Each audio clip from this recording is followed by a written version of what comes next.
A millionaire abandoned and poisoned his son to die in the forest on Christmas Eve. 1 year later, he received a Christmas gift that left him frozen. The snowstorm raged mercilessly on Christmas Eve, turning the forest into a frozen wasteland. Snowflakes fell thick and heavy, obscuring everything beyond a few feet, while the wind howled through the bare trees like a mournful cry. In this desolate scene, a black luxury car slowly made its way along the deserted road, its headlights cutting through the darkness. Inside, William Parker drove with mechanical precision, his knuckles white against the steering wheel. In the backseat lay his 9-year-old son Noah, unconscious, his small body limp and vulnerable. The boy's face was peaceful, unaware of his father's betrayal, still believing in the magic of Christmas just hours ago. William pulled over in a clearing, the engine's purr falling silent. For a moment he sat motionless, staring at his reflection in the rearview mirror. His eyes, once warm and loving, now held nothing but cold calculation. He stepped out into the bitter cold, snow crunching beneath his expensive leather shoes as he opened the back door. "The world has no place for the weak," he muttered, lifting Noah's unconscious form. The boy's head lolled against his shoulder, a terrible parody of the tender moments they once shared. William carried his son deeper into the clearing, each step leaving a trail that would soon be erased by the falling snow. He laid Noah gently in the snow, arranging him as if putting him to bed one last time. The boy's breath came out in small, visible puffs, growing weaker in the freezing air. William stood, brushing snow from his coat with mechanical precision, his face an emotionless mask. "It's better this way," he whispered, though whether to convince himself or some higher power, even he didn't know. Without a backward glance, he returned to his car, leaving his only son to die in the frozen wilderness.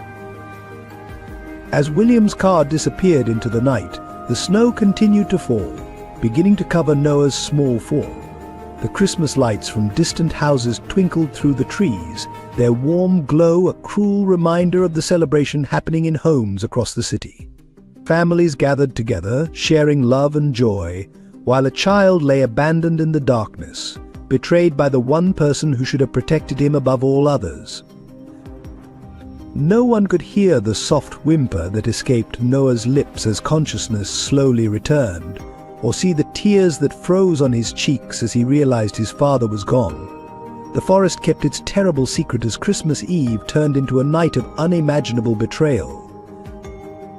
If you found yourself captivated by this tale of betrayal and survival, join our storytelling community. Every subscribe fuels our passion to craft more powerful narratives that touch hearts and explore the depths of human emotion. Don't miss our next unforgettable story. Noah Parker had always been a child who saw magic in the smallest things. At 9 years old, he possessed a sensitivity that set him apart from other children his age. His large blue eyes, inherited from his mother, seemed to hold both innocence and an old soul's wisdom. Despite living in a mansion filled with expensive toys and luxuries, Noah found joy in simple pleasures, watching snowflakes dance outside his window, creating stories in his mind, and decorating the Christmas tree with painstaking care. Life hadn't always been cold and lonely for Noah.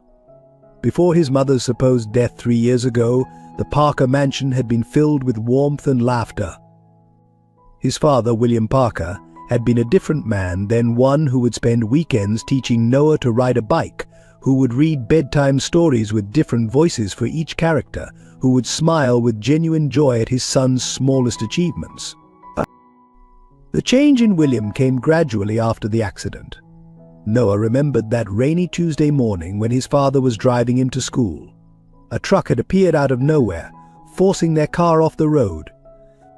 Noah had escaped without a scratch, but his mother or so, he was told, had died in the hospital hours later. William Parker never forgave himself, and slowly he seemed to stop forgiving Noah too. Day by day, Noah watched his father transform from a loving parent into a distant figure who buried himself in work and ambition. The bedtime stories stopped. The weekend activities ceased. The warm smiles were replaced by cold glances and dismissive gestures. William Parker became obsessed with success, power, and wealth, as if trying to fill the void left by his wife's death with material possessions. Now, Noah lived in a world of silence and loneliness. The mansion's halls echoed with emptiness, and the army of servants who maintained the property were instructed to keep their interaction with the young master to a minimum. Noah spent his days in his room, drawing pictures of happy families and writing stories about brave children who overcame great challenges. His teachers noticed his exceptional creativity and sensitivity, but their attempts to discuss it with William Parker were met with indifference. Despite the emotional neglect, Noah never stopped trying to reach his father. Every morning, he would leave small notes on William's desk, drawings, stories, or simple messages saying, "I love you, Dad." Most ended up in the trash, unread. Yet Noah persisted, holding on to the hope that somewhere inside the cold businessman was still the loving father he remembered. The approach of Christmas always stirred something in Noah's heart. Perhaps it was the memory of happier times when his family was whole and love filled every corner of their home. He would spend hours decorating his room with lights and garlands, creating his own small sanctuary of holiday cheer. Each year, he hoped this would be the Christmas when his father would return to him, when the magic of the season would melt the ice around William Parker's heart. What Noah didn't know was that his persistence, his unwavering hope, and his gentle spirit had already caught the attention of someone else, someone who watched from afar with tears in her eyes, someone who had been forced to make an impossible choice years ago. While Noah continued to believe in Christmas miracles, fate was already setting in motion events that would forever change his life, though not in the way anyone could have predicted. This sensitive, creative child, who had endured more emotional pain than any 9-year-old should, was about to face his greatest challenge yet. But through it all, the very qualities that made him special, his compassion, his resilience, and his capacity for love, would prove to be his greatest strengths. For even in the darkest of times, Noah Parker never lost his ability to see the light in others, even when they couldn't see it in themselves. Emily Bennett carried the weight of an unspeakable sacrifice in her heart. Once known as Emily Parker, she had been forced to walk away from her only child under threats and manipulation. Now working as a child protection advocate, she channeled her pain into saving other children, all while keeping a secret vigil over the son she couldn't claim as her own. Her story was a tapestry of love and heartbreak. 10 years ago, she had been William Parker's wife, living what appeared to be a perfect life. Their love story had started simply enough. She was a passionate social worker. He was a rising businessman with dreams of changing the world. They fell in love, married, and when Noah was born, Emily thought she had found her slice of heaven. But paradise began to crumble when William became entangled with Marcus Sullivan and the Sons of Wealth. Emily discovered their illegal activities and threatened to expose them. Marcus responded with an ultimatum: leave her family and stay silent, or watch her husband and son die. To protect those she loved, Emily chose exile, allowing William to tell Noah she had died in a car accident. The years that followed were a study in quiet agony. Emily changed her name to Bennett, moved to a modest house on the outskirts of town, and built a new life dedicated to protecting vulnerable children. She took a job at a local children's advocacy center, where her colleagues knew her as a tireless warrior for children's rights, never suspecting she was fighting her own private battle. From a distance, Emily watched Noah grow. She saw him at school events, carefully hidden in crowds of parents. She followed his achievements through newspaper clippings and school newsletters. Each glimpse of her son was both a blessing and a cursed joy at seeing him grow, an unbearable pain at not being able to hold him, to tell him how proud she was to simply be his mother.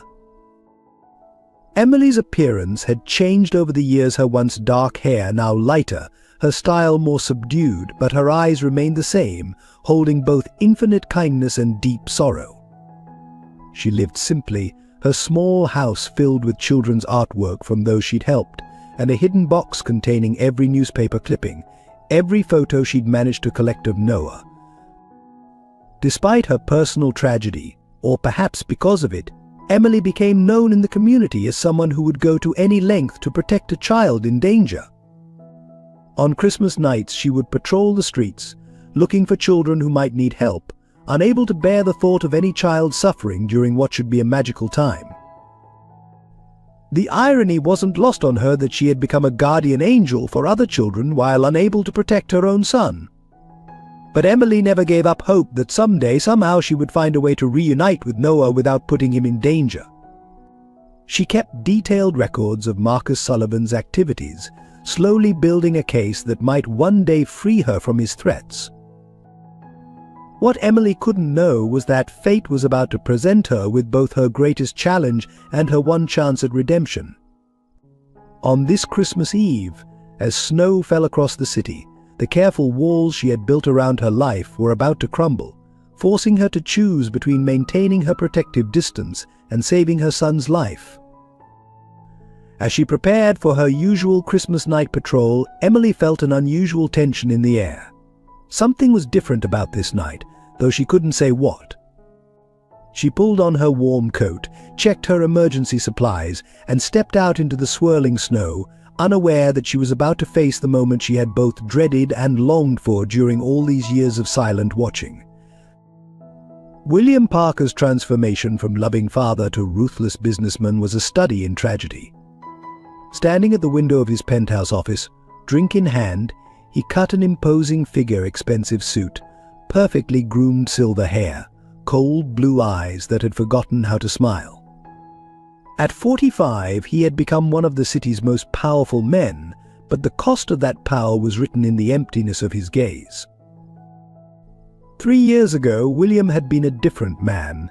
His world revolved around his family weekend trips with Noah, morning kisses with Emily, family dinners filled with laughter and warmth. Success meant nothing without them to share it with. But that William Parker died the day Marcus Sullivan entered his life, offering a business partnership that seemed too good to refuse. At first, the Sons of Wealth appeared to be merely an exclusive business club. William was flattered to be invited, eager to join the ranks of the city's elite. By the time he realized the true nature of the organization, its corruption, its criminal activities, its iron grip on its members, it was too late. Marcus Sullivan had already woven a web of debt and blackmail around him. The day Emily discovered the truth became the beginning of William's descent. Marcus presented him with an impossible choice: force Emily to leave, or watch his family die. William chose what he thought would protect them, never suspecting that this decision would be the first of many compromises that would slowly erode his soul. After Emily's departure, William threw himself into work, as if success could fill the void she left behind. He began to see Noah not as his beloved son, but as a painful reminder of his failures, the same blue eyes as Emily, the same gentle spirit he no longer deserved to be near. Each time Noah reached out for affection, William withdrew further, building walls of cold indifference between them. The mansion became a monument to his wealth and his emptiness. Expensive art lined walls that no longer echoed with laughter. Designer furniture filled rooms where no one sat. The Christmas decorations Noah loved so much became irritating reminders of happier times William couldn't bear to remember. Yet beneath his frozen exterior, William Parker was a man drowning in guilt and self-loathing. Late at night, when the mansion was silent, he would sometimes stand in Noah's doorway, watching his son sleep, remembering the father he used to be. But by morning the mask would return, and with it, the cold distance that seemed to be the only way he could cope with what he'd become. Marcus Sullivan's hold over him grew stronger with each passing year. The demands became more extreme, the threats more dire. William found himself doing things that would have horrified his former self, each act driving him further from the man he once was. He told himself it was all to protect Noah, but deep down he knew he had become a coward, too afraid to face the consequences of standing up to Marcus. Now, as Christmas approached again, William Parker stood at a crossroads he didn't even recognize. The sons of wealth had one final demand, one that would test whatever humanity remained in his heart. As he stared out at the falling snow, the ghost of his former self whispered that there must be another way, but the man he had become was already calculating the cost of submission versus rebellion. What he couldn't know was that his next decision would set in motion events that would either destroy him completely or offer him one last chance at redemption. The man who had lost everything that truly mattered was about to face a choice that would define not just his fate, but the lives of everyone he had ever loved. The morning of December 24th dawned cold and grey, with snowflakes dancing outside the mansion's frost-covered windows. 9-year-old Noah Parker woke early, his heart light with hope despite years of disappointment. The Christmas tree he had decorated alone stood in the corner of his room, its lights twinkling with quiet persistence. "Today will be different," Noah whispered to himself, pulling on his favorite holiday sweater, the last Christmas gift his father had given him before everything changed. His small hands trembled slightly as he retrieved a carefully wrapped package from under his bed. Inside was a hand-drawn book of stories and pictures he'd created over the past year, each page a piece of his heart hoping to reach his father. The mansion's halls were silent as Noah made his way to the kitchen. The staff had been given the day off his father's way of ensuring complete privacy. The emptiness felt heavy, but Noah refused to let it dampen his spirit. He could smell coffee brewing, which meant his father was already awake. William Parker sat at the massive kitchen island, his attention fixed on a tablet displaying stock prices. He didn't look up when Noah entered, but his shoulders tensed slightly, acknowledging his son's presence with characteristic discomfort. "Merry Christmas Eve, Dad," Noah said softly, placing the wrapped gift beside his father's coffee cup. "I made something for you." His voice carried a mixture of hope and fear, the tone of a child who had learned to expect rejection but couldn't stop trying. William's eyes flickered briefly to the package before returning to his screen. "Christmas is just another day, Noah," he said, his voice flat. "I have important work to finish." But Noah persisted, drawing on reserves of courage that surprised even him. "Maybe we could do something together today." Just for a little while he pulled out a chair, climbing up to sit beside his father. "I helped the cook make Christmas cookies yesterday. They're really good. Or we could watch the Christmas lights in town like we used to." William's hand tightened around his coffee cup. "I told you I'm busy. Go entertain yourself." The words came out sharp, cutting through the air like ice. Noah's fingers traced patterns on the marble countertop, refusing to give up. "Remember when Mum was here? We used to drive around looking at decorations, and she would make hot chocolate with extra marshmallows." His voice trailed off as his father abruptly stood, the chair scraping harshly against the floor. "Don't," William snapped, his face twisting with something between pain and anger. "Don't talk about her. Those days are gone, Noah. The sooner you accept that, the better." Tears welled in Noah's eyes, but he blinked them back. "I'm sorry, Dad, I just miss how things used to be. I miss you." For a moment something flickered in William's eyes, a ghost of the father he used to be, perhaps remembering happier times.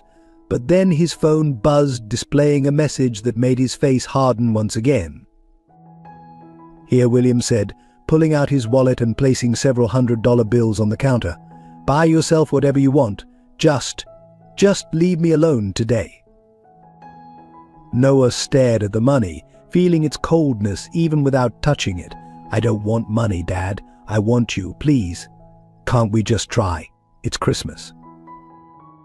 William turned away, his shoulders rigid. "Christmas is for children who believe in fairy tales, Noah. You need to grow up and understand that the world isn't kind to the weak. Now go to your room. I have important calls to make." Noah slid off the chair, leaving the wrapped gift on the counter. As he walked away, he heard his father's voice starting a business call, discussing profits and losses as if it were any other day. The Christmas tree in his room seemed dimmer when he returned, its lights unable to pierce the growing darkness in his heart. What Noah couldn't know was that his father's coldness masked a terrible inner struggle. The message on William's phone had been from Marcus Sullivan, containing final instructions for what would become the worst betrayal a father could commit. As Noah spent the day alone in his room, writing in his journal and clinging to fading hopes, William Parker was preparing to destroy the last remnants of the family he had once cherished. The snow continued to fall outside, covering the world in white, while inside the mansion, a father and son spent their last hours together in separate solitudes, one choosing a path of unforgivable betrayal, the other holding on to a love that refused to die.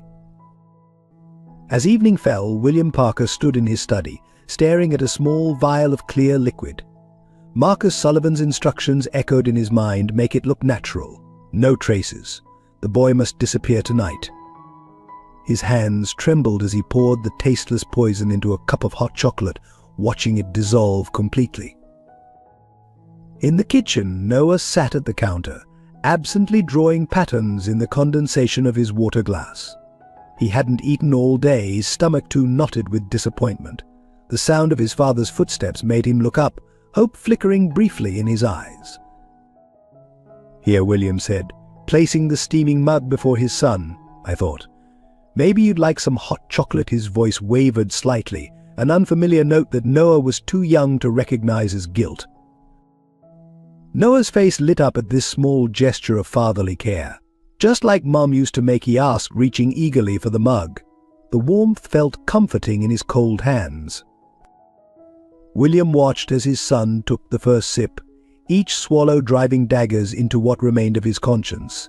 Yes, he managed to say, just like she used to make. He turned away, unable to bear the sight of Noah's trusting smile. "It tastes a little different," Noah commented, continuing to drink. "But I'm glad we're having hot chocolate together, Dad. Maybe we could." His voice began to slur, the mug slipping from his increasingly numb fingers.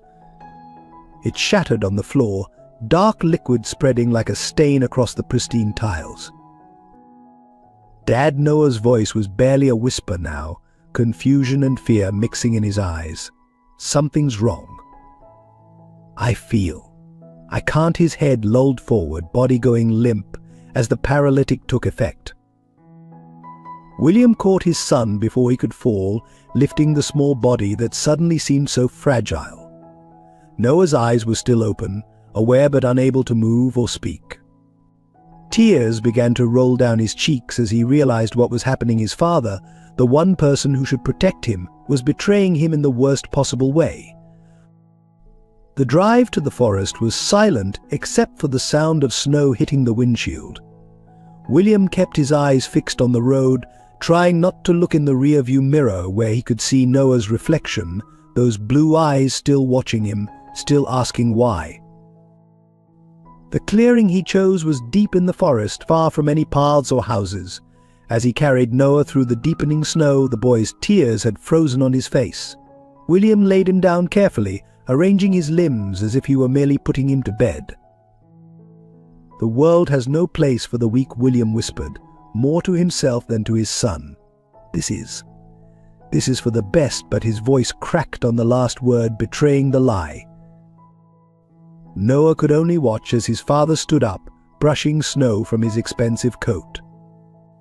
In that moment, despite his paralysis, he felt everything, the bitter cold seeping through his clothes, the snow beginning to cover him, and most painfully the death of every dream he'd ever had about his father's love. William walked back to his car without looking back, each step taking him further from the man he used to be. The sound of the engine starting seemed unnaturally loud in the silent forest, then faded away, leaving Noah alone with only the falling snow for company. As consciousness began to fade, Noah's mind filled with memories, Christmas mornings from happier times, his mother's smile, his father's laugh before it all went wrong. The paralytic was making it hard to think clearly, but one thought remained sharp: his father had chosen to leave him here to die. The snow fell faster now, beginning to cover his small body. In the distance, Christmas lights twinkled through the trees, their warm glow a cruel reminder of the celebration happening in homes across the city. Families were gathering together, sharing love and joy, while he lay abandoned in the darkness. No one could hear the soft whimper that escaped his lips as his consciousness began to fade, or see the tears that continued to freeze on his cheeks. The forest kept its terrible secret as Christmas Eve transformed into a night of unimaginable betrayal. In his last moments of awareness, Noah thought he saw a figure moving through the snow, but he couldn't be sure if it was real or just a dream born of desperate hope. As darkness claimed him, one final thought echoed in his mind: why, Dad? Why? Emily Bennett trudged through the deepening snow, following her usual Christmas Eve patrol route. Years of searching for children in need had taught her to notice the smallest signs of trouble. Tonight something felt different.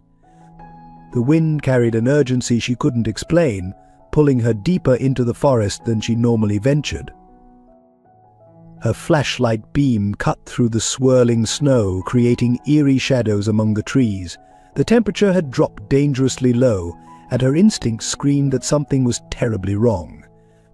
Then she saw them tire tracks, still visible despite the falling snow, leading off the main road into the forest. "Who would drive out here on Christmas Eve?" she muttered, following the tracks. Her heart pounded with each step, a mother's intuition telling her to hurry. The tracks led to a clearing, and what she saw there made her blood freeze colder than the bitter wind. A small figure lay half buried in the snow, unmoving. Emily ran forward, her medical training kicking in even as her heart threatened to shatter. As she brushed away the snow, she recognized the face beneath it, and her world stopped spinning.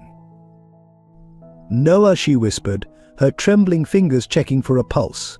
"Oh God, no, no, no, no!" Her son lay before her, his lips blue, skin pale as the snow around him. But there was a pulse, weak, thready, but present. Emily noticed immediately that something was wrong beyond the cold. Noah's body was completely rigid, yet his eyes were partially open, aware. Paralytic, she realized, her medical knowledge combining with rising fury as she understood what had happened.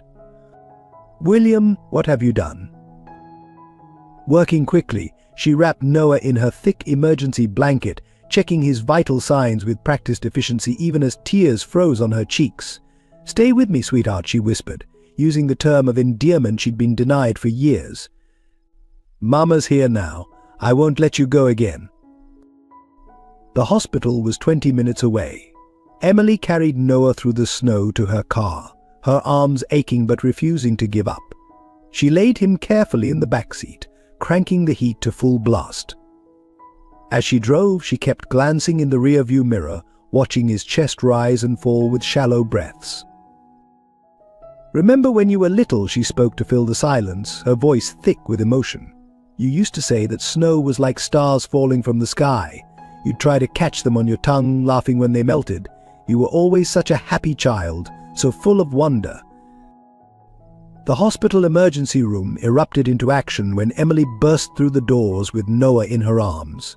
Severe hypothermia, she called out, falling back on her medical training to stay focused. Possible paralytic agent in his system. He's been exposed to sub-zero temperatures for an unknown period. As the medical team worked on Noah, Emily was forced to step back.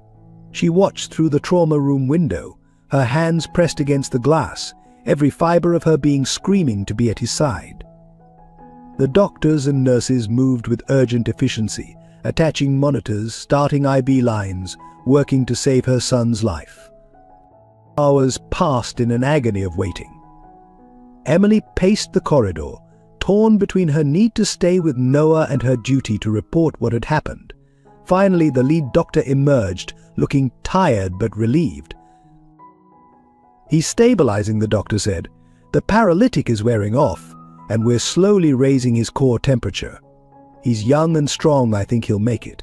But MS, Bennett, this was no accident. Someone did this to him deliberately." Emily nodded, her jaw set with determination. "I know," she replied, her voice hard, "and they will pay for it." But first she looked toward Noah's room, where machines beeped steadily, monitoring his recovery. "Can I sit with him?" she asked, her voice softening. "He shouldn't be alone when he wakes up." The doctor agreed, and Emily took her place beside Noah's bed. She held his small hand, gradually warming between her own, and watched his face for any sign of consciousness. The monitors beeped quietly, a rhythm that matched her silent prayer of thanks that she had found him in time. "I'm here now," she whispered, brushing his hair back from his forehead. "And this time I'm not going anywhere. I promise," as snowflakes continued to fall outside the hospital window. Emily Bennett began her vigil, knowing that this Christmas Eve had changed everything for better or worse. The first week in the hospital passed in a blur of medical tests, police interviews, and slow recovery. Noah drifted in and out of consciousness, but each time he opened his eyes, Emily was there, a constant presence that somehow made the sterile hospital room feel less frightening. Initially, Noah barely spoke, the trauma of his father's betrayal weighing heavily on his young shoulders. The doctors explained that while his body was healing, the emotional wounds would take much longer to mend. But Emily remained patient, sitting beside his bed for hours, reading stories or simply being there in comfortable silence. "Why did you save me?" Noah finally asked one quiet afternoon, his voice barely above a whisper. He was propped up against pillows, absently pushing around the hospital food on his tray. Emily looked up from the book she'd been reading, her heart aching at the pain in his eyes. "Because every child deserves to be protected," she answered softly, "and because no one should be alone on Christmas." "But my dad," Noah's voice cracked, tears welling in his eyes. "He left me there. He wanted me to—" He couldn't finish the sentence, his small body beginning to shake with suppressed sobs. Emily moved quickly to sit on the edge of his bed, gathering him into her arms. For a moment, Noah stiffened, unused to such gentle touch after years of his father's coldness. Then, like a dam breaking, he collapsed against her, crying out years of loneliness and rejection. "It's okay to cry," Emily whispered, rocking him gently. "It's okay to be angry. What happened wasn't your fault. None of it was your fault." As the days passed, a tentative trust began to grow between them. Noah discovered that Emily shared his love of stories, and she would spend hours listening to his imaginative tales, encouraging him to write them down in a journal she brought him.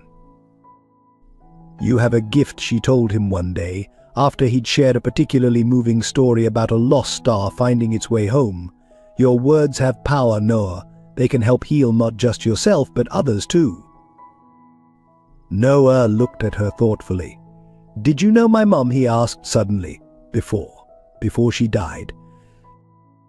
Emily's hand faltered for a moment as she arranged his pillows. "Why do you ask?" "Sometimes," Noah said slowly, "when you smile or laugh, it reminds me of her. Of what I remember anyway. And you're kind like she was." Emily sat down heavily in the chair beside his bed, her heart racing. "Your mother loved you very much, Noah," she managed to say. "Never doubt that." As Noah grew stronger, Emily began bringing games and art supplies to his room. They would spend afternoons drawing together, or playing chess, or making up stories about the shapes they saw in the clouds outside his window. Slowly, Noah's smile began to return, though it carried a new wisdom that no 9-year-old should have to possess. The hospital staff noticed the change in their young patient. Where once he had been withdrawn and silent, he now engaged with his therapists, worked hard at his physical recovery, and even managed to bring smiles to other children in the pediatric ward with his stories. "You're good with him," Dr. Sarah Matthews commented to Emily one evening. "Have you considered becoming his foster parent? He'll need somewhere to go once he's released, and given the circumstances." Emily's heart leaped at the possibility, even as fear gripped her. "Do you think they'd let me?" she asked quietly. "I'm single. I live in a small house." "You're stable, you work in child protection, and most importantly, you've already formed a bond with him," Dr. Matthews replied. "I'd be happy to recommend it." That night, after Noah had fallen asleep, Emily stood at his window, watching the city lights twinkle in the distance. She thought about the box of newspaper clippings hidden in her house, about the years of watching him from afar, about the secret she carried that could either heal or destroy the fragile trust they'd built. "MS." Bennett Noah's sleepy voice called from the bed. "Are you still there?" "I'm here," she answered, returning to his side. "I'll always be here." "Good," he murmured, already drifting back to sleep. "I don't want to be alone anymore." Emily gently tucked the blanket around him, brushing his hair back from his forehead in a gesture that felt as natural as breathing. "You won't be," she promised, her voice thick with emotion. "Never again." As Noah slept peacefully for the first time since his ordeal, Emily began to hope that perhaps fate had given them both a second chance. What she couldn't know was that their journey together was just beginning, and that the truth she carried would soon test the very foundation of trust they were building. In the penthouse suite of the city's most exclusive hotel, William Parker sat across from Marcus Sullivan, his hands trembling slightly as he poured another drink. The news of Noah's survival had reached them both, and Marcus's cold fury filled the room like poison gas. "You had one simple task," Marcus said, his grey hair catching the lamplight as he leaned forward. "Dispose of the boy. Clean, simple. Yet here we are, William, dealing with a very much alive problem and a witness who could destroy everything we've built." William stared into his glass, seeing his reflection fractured in the amber liquid. "He's my son Marcus, my own flesh and blood. I did what you asked, I left him there. How was I to know someone would find him?" Marcus's laugh was sharp and without humor. "Your son? The same son you've ignored for years? Don't pretend to have paternal feelings now, William. It's rather late for that," he stood, walking to the window overlooking the city. "Do you know who found him? Emily Bennett. Or should I say Emily Parker, your supposedly dead wife." The glass slipped from William's hand, shattering on the expensive hardwood floor. "That's impossible. Emily left." "You said she." "I said what you needed to hear," Marcus cut in smoothly, "just as I told her what she needed to hear to stay away. But now she's back, and she has your son. Do you understand what this means?" William's mind raced through memories: Emily's supposed death, the years of guilt, the growing distance from Noah. "You've been manipulating me from the start," he whispered, the truth finally dawning. "The accident, Emily's disappearance, all of it." "Of course," Marcus replied, turning to face him with a predatory smile. "You were perfect for our organization, ambitious, vulnerable, and so easily controlled by threats to your precious family. Emily discovered too much, so she had to go. The boy was your weakness, so we used him against you. Simple psychology, really." William stood abruptly, anger finally breaking through his fear. "I've given you everything: my soul, my family, my son. What more do you want?" Marcus's expression hardened. "What I want, William, is for you to fix this mess. Emily knows too much, and now she has Noah. They both need to disappear, permanently this time, and you're going to help make that happen." "No," William said, his voice stronger than he felt. "I won't hurt them again. I can't." Marcus pulled an envelope from his jacket and tossed it onto the table. Photographs spilled out: surveillance shots of William at various Sons of Wealth meetings, documents bearing his signature, evidence of years of criminal activity. "You don't have a choice," Marcus said softly. "You're in too deep. One phone call, and these go to the police. Your empire crumbles, and you spend the rest of your life in prison. Is that what you want?" William sank back into his chair, the fight draining from him. "What do you want me to do?" "For now, nothing," Marcus replied, gathering the photos. "Stay away from the hospital. Make no attempt to contact Noah. Let Emily think she's won. I'll handle the rest." As William left the hotel that night, he felt the last pieces of his humanity slipping away. The city lights blurred through his tears as he drove aimlessly, haunted by the memory of Noah's trusting face as he drank the poisoned hot chocolate. In his mansion, William walked through empty rooms that echoed with the ghosts of happier times. He found himself in Noah's room, untouched since that fateful night. A wrapped Christmas present still sat on the desk, the book of stories Noah had tried to give him.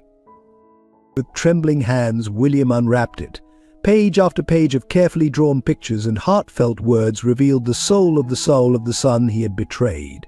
On the last page, Noah had written, "Dear Dad, I know you're still in there somewhere. I'll never stop believing in you. Love, Noah."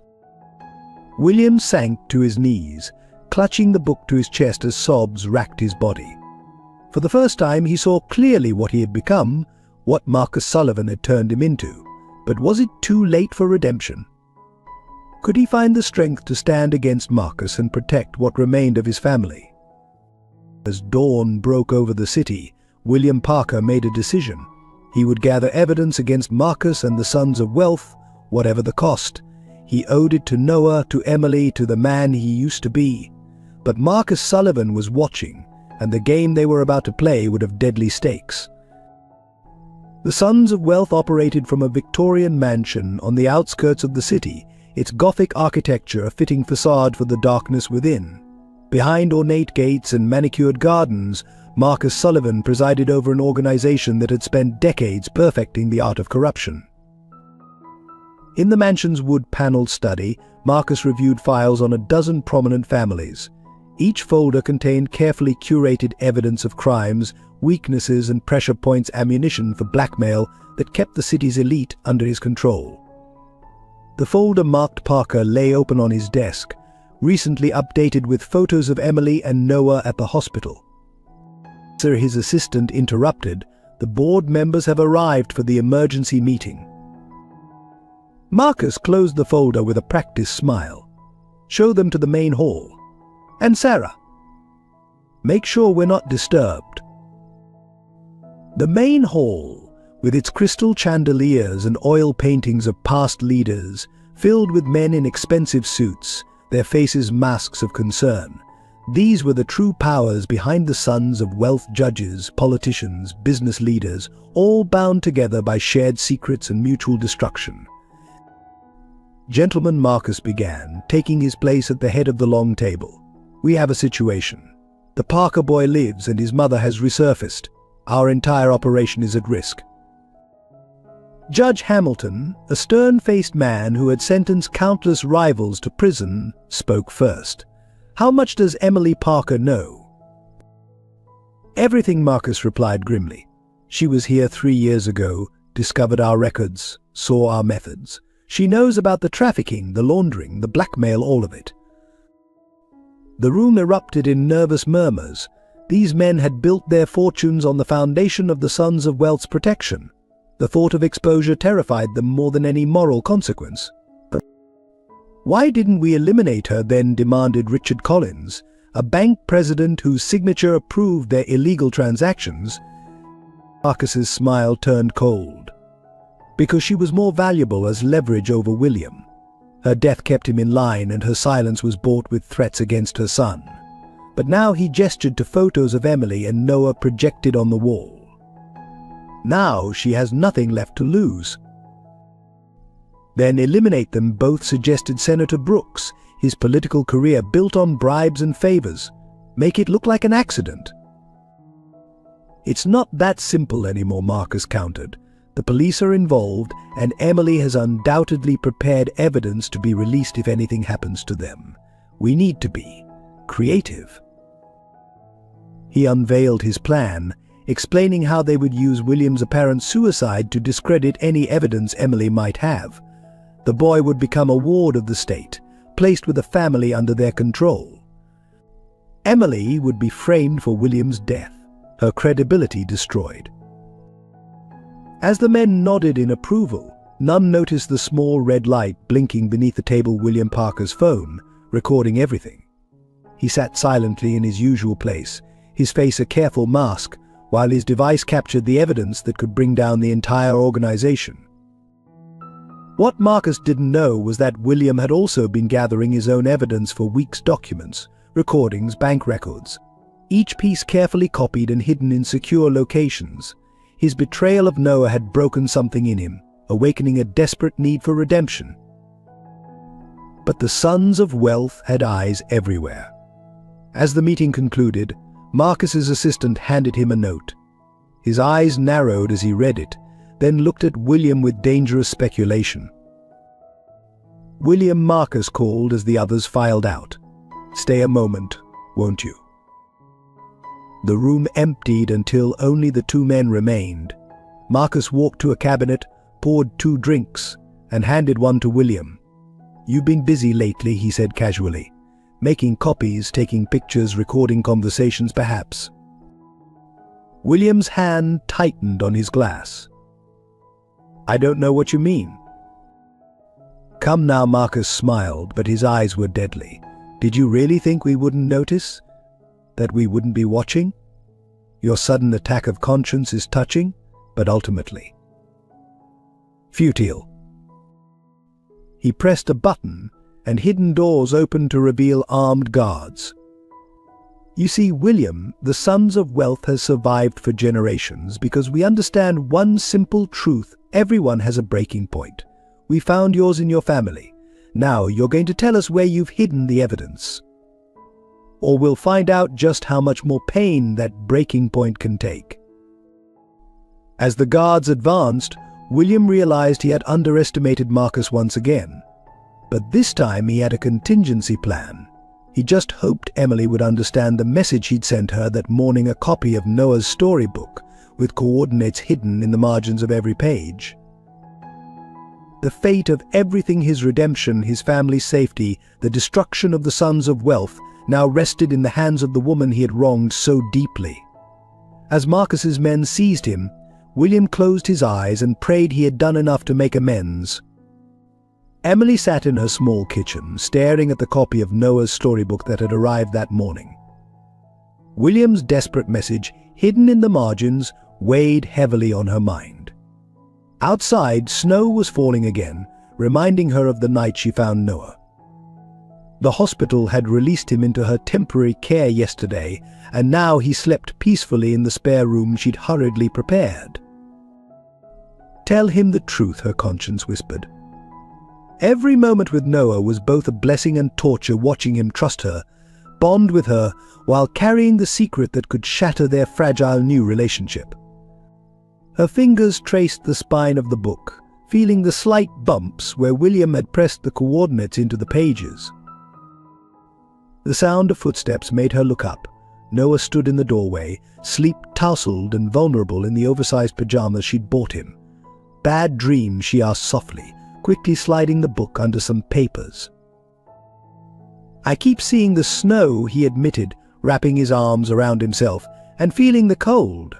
And he didn't finish, but Emily understood. The betrayal was still too raw to voice. "Come here," she said, opening her arms. Noah hesitated only a moment before coming to her, allowing himself to be held. Emily's heart ached with the perfect fit of him against her shoulder, exactly as he had been as a toddler, before everything went wrong. "Miss Bennett," Noah's voice was muffled against her sweater. "Can I ask you something?" "Anything," she replied, though fear gripped her heart. "Why do you look at me sometimes like you're about to cry?" His question was innocent, but it cut straight to her core. "And why do you know exactly how I like my hot chocolate, with 3 marshmallows and a tiny bit of cinnamon, just like?" Emily's breath caught. "Just like what, Noah?" "Just like my mom used to make it." He pulled back slightly, looking at her with those searching blue eyes, her eyes. "Sometimes you do things, or say things, and it's like you've known me forever." Emily felt tears threatening to fall. The truth sat on her tongue, demanding to be spoken, but fear held it back. Fear of Marcus Sullivan's threats, fear of Noah's rejection, fear of destroying the trust they'd built.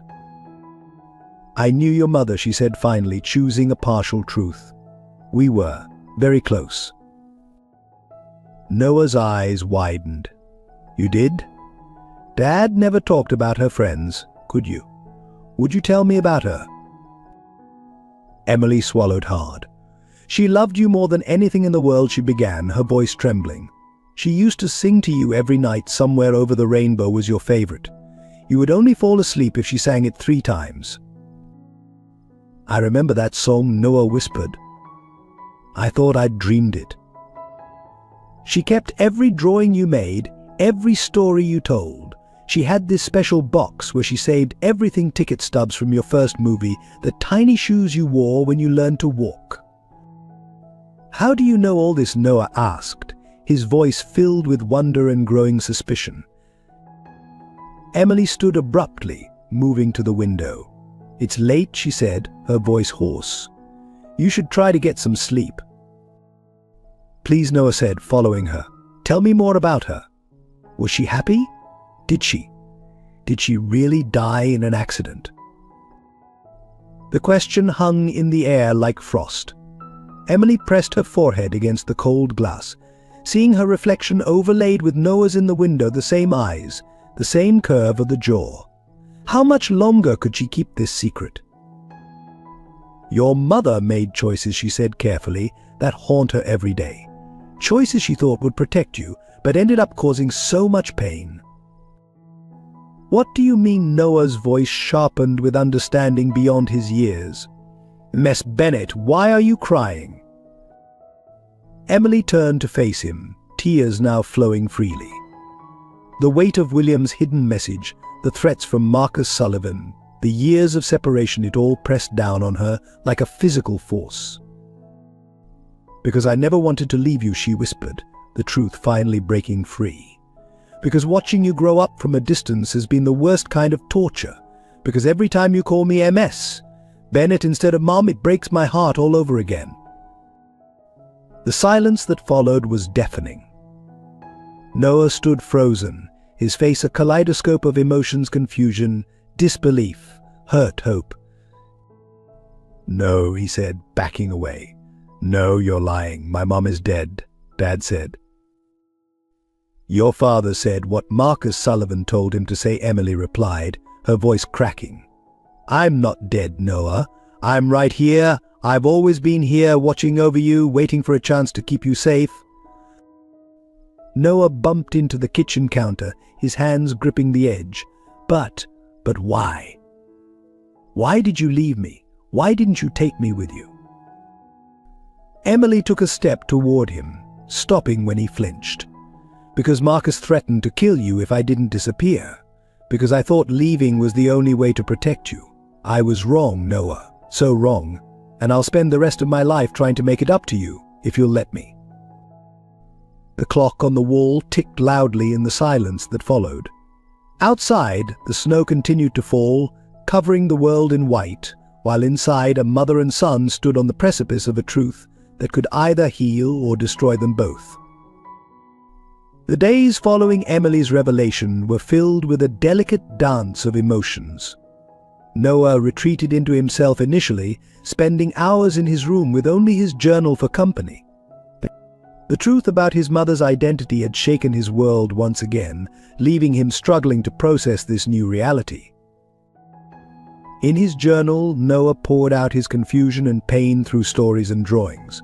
One particular story, about a lost bird finding its way back to its nest, became his way of understanding his mother's return.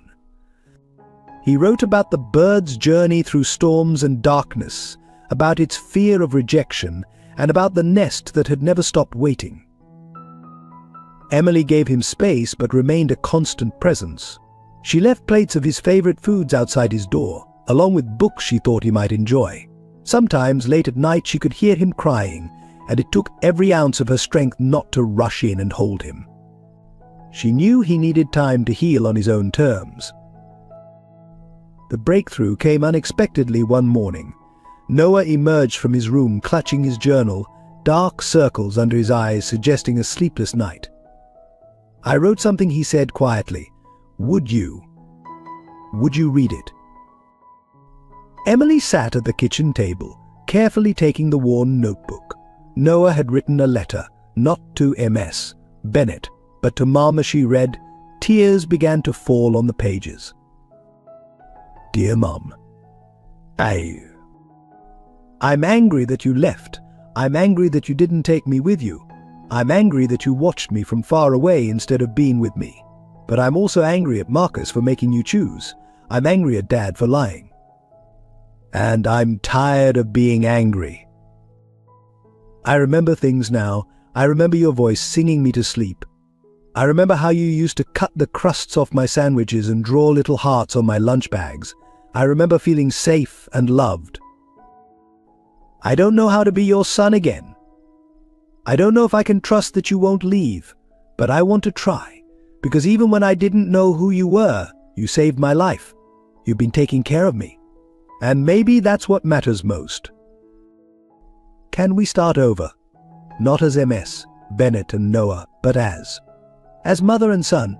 It might take time, but I think my heart remembers you, even if my mind is still confused. Love. Noah. Emily looked up to find Noah watching her intently. Oh, sweetheart, she breathed, opening her arms. This time Noah didn't hesitate. He ran to her, burying his face in her shoulder as they both cried. I missed you so much, he sobbed.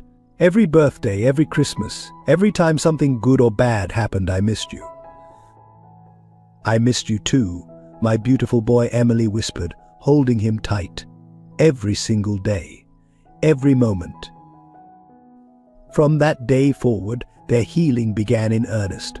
Noah started talking about his memories, asking questions about the years they'd been apart. Emily answered everything honestly, no matter how painful. They began creating new traditions while honoring old ones: Sunday morning pancakes, bedtime stories, and yes, hot chocolate with 3 marshmallows and a sprinkle of cinnamon. Noah's nightmares about the snow began to fade, replaced by dreams of warmth and safety. He started writing more, his stories now filled with themes of reunion and redemption. His therapist noted the positive changes, commenting on his increasing ability to process trauma through creativity. One evening, as they sat together on the porch swing, Noah asked the question Emily had been dreading: do you think Dad ever loved me? Emily pulled him closer. Your father loves you, Noah, but he's trapped in a web of his own making, controlled by fear and guilt. That doesn't excuse what he did, but I believe there's still good in him. Like in Star Wars, Noah asked, a hint of his old humor returning, where Darth Vader turns good in the end. Emily laughed softly. Something like that. People can change, sweetheart. They can find their way back to the light. As weeks passed, Noah began to flourish. His teachers reported increased participation in class, and he even joined a creative writing club. The walls of his room gradually filled with new drawings, not just of his stories, but of memories his mother reading to him, their first new Christmas tree together, simple moments of rebuilding their bond. Yet beneath their growing happiness lurked the shadow of Marcus Sullivan and the Sons of Wealth. Emily knew they were being watched, knew that their precious healing time was borrowed. William's hidden message in the storybook remained a constant reminder of the danger they faced. But for now, she focused on helping her son heal, on being the mother she'd been forced to stop being. Each smile, each hug, each "I love you," Mum was a treasure she stored in her heart, preparing for whatever storm was coming. For Noah had taught her something profound through his own healing process. Love, once reclaimed, could become an unshakable fortress against any darkness that tried to destroy it. In the depths of the Sons of Wealth mansion, William Parker sat in a darkened room, his once immaculate suit now wrinkled and stained. 3 days had passed since Marcus's men had begun their questioning about the hidden evidence. His body ached from their methods, but it was the weight of his guilt that truly crushed him. Through the window he could see Christmas decorations still adorning the city streets. Each twinkling light reminded him of Noah's hopeful face that last morning, of the hot chocolate he had poisoned, of the trust he had destroyed. The evidence he had gathered against Marcus and the organization was well hidden, but each passing hour made him question if his attempt at redemption would be enough. Comfortable, William Marcus entered the room, carrying a tablet. I thought you might like to see how your family is doing. He turned the screen toward William, showing surveillance footage of Emily and Noah walking together, smiling, healing. Touching, isn't it? The reunion you could have prevented if you'd just followed orders. William strained against his restraints, his voice hoarse. "Leave them alone, Marcus. You've already taken everything from me." "Not quite everything," Marcus replied, his smile cold. "You still have your reputation, your freedom, at least officially. But that could change." He placed a document on the table. "Sign this confession.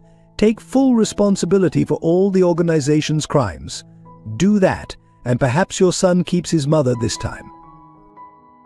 The confession was comprehensive, designed to protect every member of the Sons of Wealth while condemning William completely. His hands trembled as he read through pages of crimes, some he had committed, others he hadn't. "And if I refuse?" William asked, though he already knew the answer.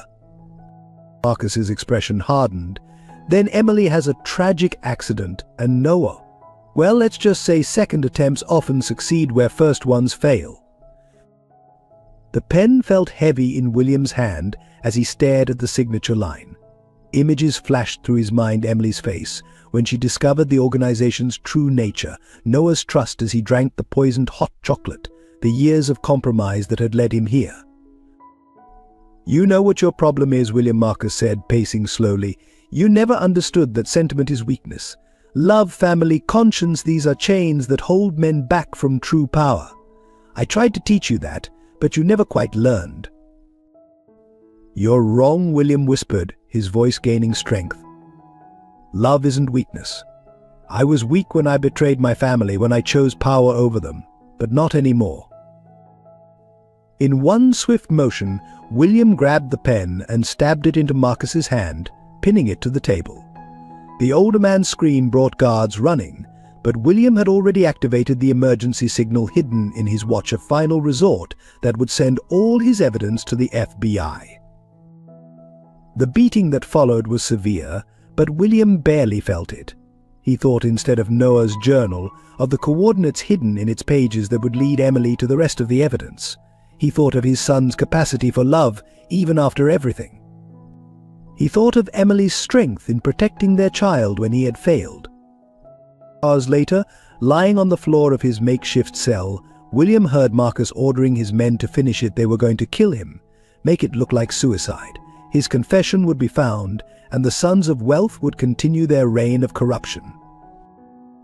But William smiled through bloody lips, knowing something they didn't. The evidence wasn't just in one place, it was everywhere. In safety deposit boxes across the city, in encrypted files set to release automatically, in documents already making their way to authorities. His death wouldn't silence the truth, it would unleash it. As footsteps approached his cell, William thought of Noah. "I'm sorry," he whispered to the darkness. "I should have been stronger sooner. I should have been the father you deserved." A tear rolled down his cheek as he heard the door open. "Please forgive me." The guards entered, their faces grim. But before they could reach him, alarms began blaring throughout the mansion. Shouts and running footsteps echoed in the corridors. William's evidence had begun its work, and the mighty Sons of Wealth were about to fall. In his final moments of consciousness, as chaos erupted around him, William felt a strange peace. He had failed his family in life, but perhaps in death, he could give them the freedom and safety they deserved. His last thought was of Noah's smile from happier days, and he prayed his son would understand that even the darkest heart could find its way back to love. Marcus Sullivan stood before the antique mirror in his study, adjusting his tie with practiced precision. On his desk lay the morning newspaper, its headline screaming about William Parker's suicide and allegations of corporate fraud. Everything was proceeding according to plan, except for one loose end: Emily Bennett and her son. The intercom buzzed. "Sir, the surveillance team reports Mrs. Parker and the boy are following their usual morning routine. She's preparing to take him to school." Marcus smiled coldly at his reflection. "Perfect. Tell Johnson to proceed as planned. And Sarah, make sure there are no witnesses." Across town, Emily was helping Noah pack his school bag, both of them unaware of the danger approaching. The morning sunlight streamed through the kitchen windows, making the scene appear deceptively peaceful. Mum, Noah said, the words still new and precious on his tongue, "Did you see the newspaper?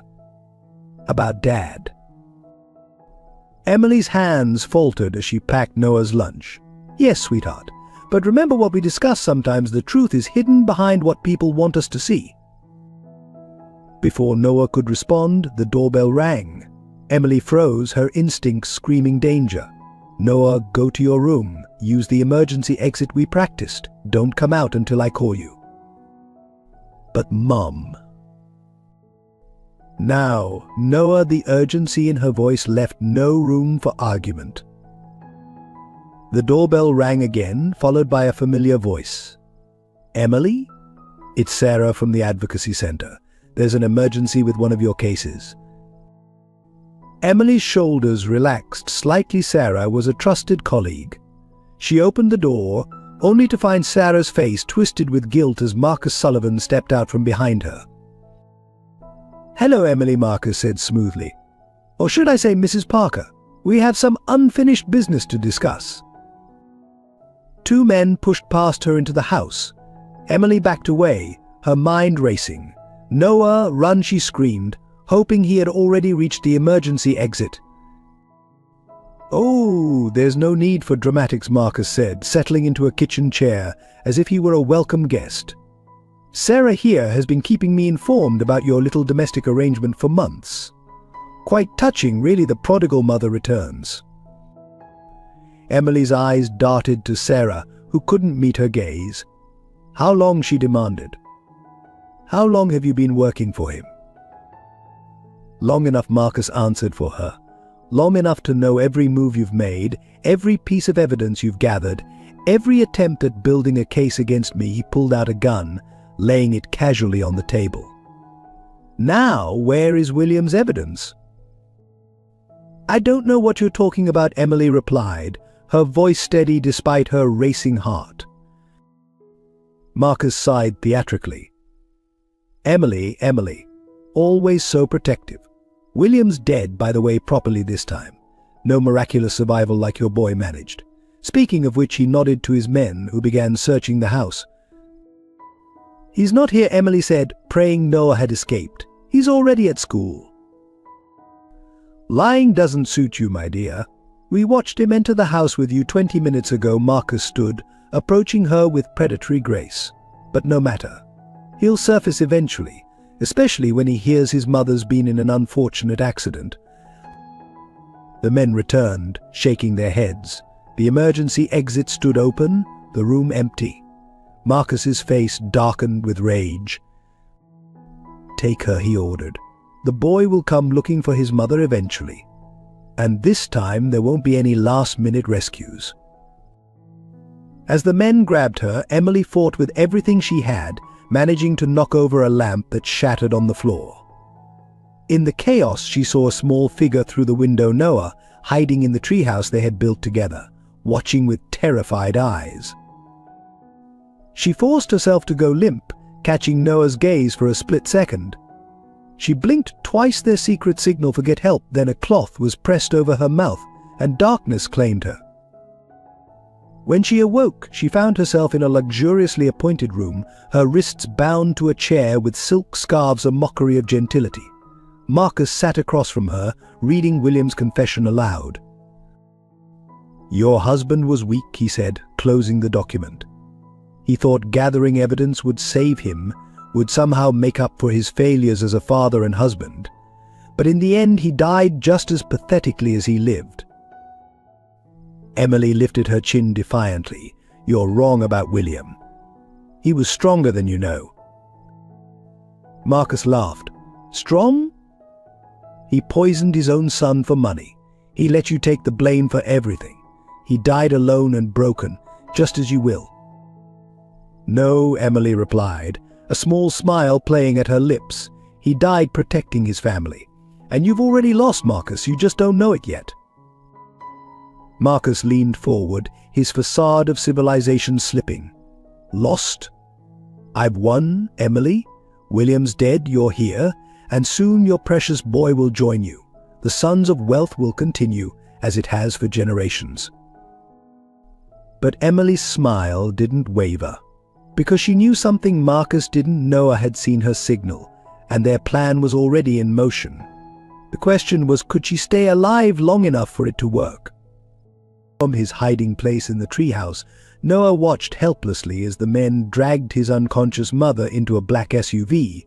His hands clutched his father's storybook, the one thing his mother had insisted he always keep close. Now, trembling with fear and adrenaline, he understood why. Opening the book with shaking fingers, Noah began examining the margins more carefully. His father's hidden message wasn't just coordinates, it was a complete plan. Tiny numbers and letters, carefully pressed into the paper, formed a complex set of instructions. But what caught his eye was a phone number, followed by 3 words: "Trust Detective Matthews." Noah pulled out the emergency phone his mother had given him weeks ago. They had practiced this scenario, but the reality was far more terrifying. Dialing the number, he held his breath until a gruff voice answered. "Detective Matthews." "My mum's been taken," Noah burst out, his voice cracking. "The bad men came to our house and Sarah helped them, and they took her away in a black car. And—" "Slow down, son," the detective cut in. "Is this Noah Parker?" "Yes, please, you have to help. They said my dad is dead, and now they have my mom, and—" "Listen carefully," Noah Matthews interrupted. "Your mother and I have been working together for months. She told me this might happen. Are you in the treehouse?" Noah's eyes widened. "How did you know?" "Because your mother planned for everything." "Stay there. I'm sending officers to get you.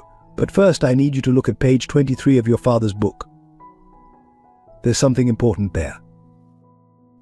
Noah flipped to the page with trembling hands.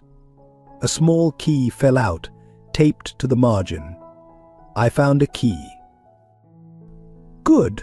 That key opens a safety deposit box at First National Bank. Your father left evidence there that can bring down Marcus Sullivan and the Sons of Wealth. But we need both the key and the access code." "What's the code?" Noah asked, clutching the key tightly. "That's the thing, Noah. Only you can figure it out. Your father left a note saying Noah knows the song that opens doors. Does that mean anything to you?" Noah's breath caught. Memories flooded back, his mother singing "Somewhere Over the Rainbow" 3 times every night, the way she'd told him about it when she revealed her identity. The song. Mum used to sing it to me.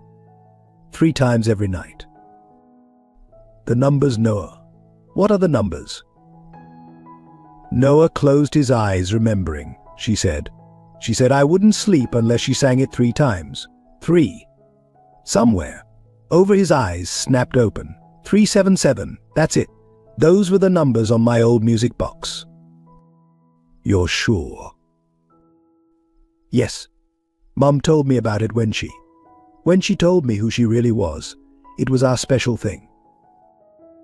The sound of sirens approached in the distance. Officers are almost there, Noah. Stay hidden until you see Detective Sarah Martinez. She'll show you her badge. It has a small rainbow sticker on the back. Don't trust anyone else.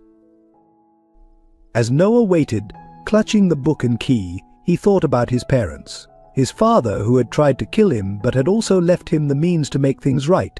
His mother, who had given up everything to protect him and was now paying the price again.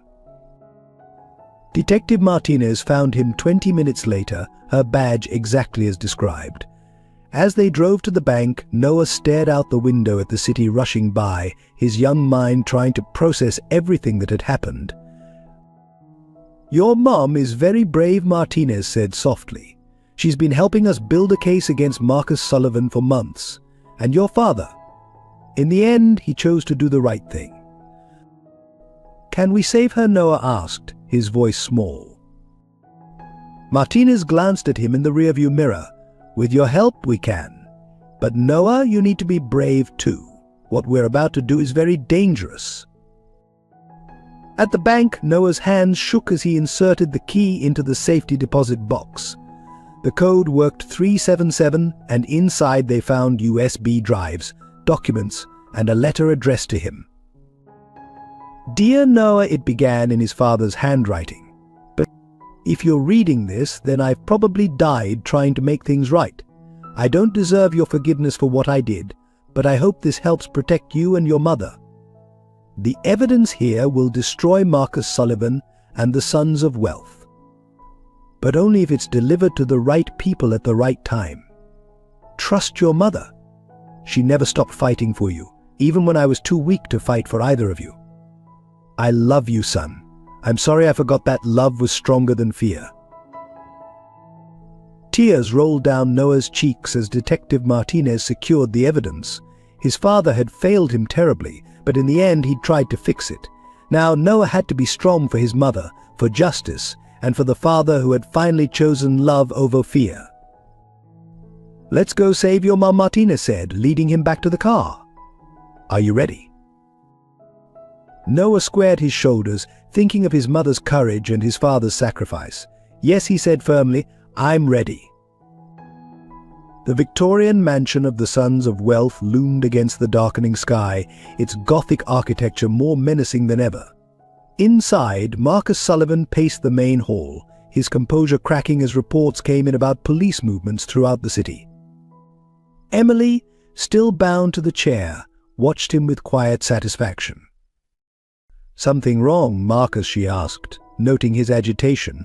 "Your perfect plan not working out."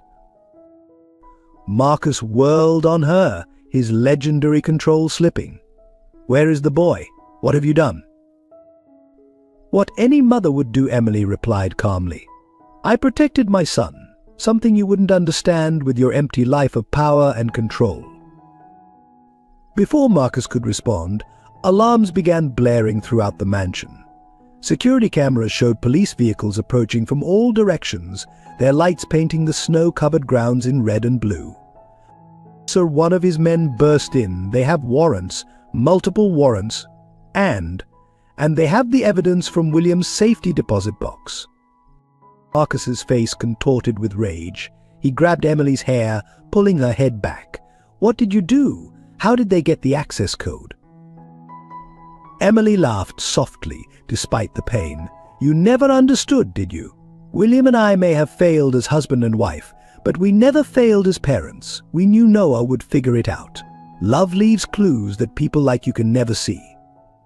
Outside, Detective Matthews coordinated the raid team. Beside him in the command vehicle, Noah sat with Detective Martinez, monitoring the surveillance feeds.